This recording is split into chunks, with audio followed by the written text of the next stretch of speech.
প্রিয় শিক্ষার্থী, আজ আমরা আলোচনা করব ফৌজদারি কার্যবিধি 1898 এর প্রাথমিক আলোচনা। সর্বপ্রথম ফৌজদারি কার্যবিধি ব্রিটিশ পার্লামেন্ট কর্তৃক পাশ হয় 1861 সালে। 1898 সালের 5 নং আইন সর্বপ্রথম প্রণয়ন করা হয় 22শে মার্চ 1898 সাল। এই আইনটি কার্যকর করা হয় 1 জুলাই 1898। এটা একটা প্রসিডিউরাল ল, অর্থাৎ পদ্ধতিগত আইন। মোট অধ্যায় হচ্ছে 46টি। এই ফৌজদারি কার্যবিধির তফসিল সংখ্যা হচ্ছে 5টি।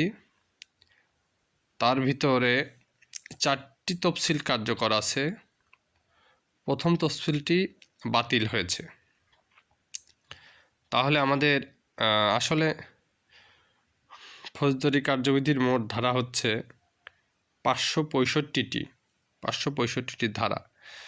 আর আমি বলছি যে তফসিল সংখ্যা হচ্ছে 5টি। আসলে তফসিল আর ধারার মধ্যে পার্থক্যটা কি? ধারা হচ্ছে মূল আইন যেভাবে বিচার করা হবে তা বিচার্য বিষয়, তার আলোচনা, এটা হচ্ছে ধারা।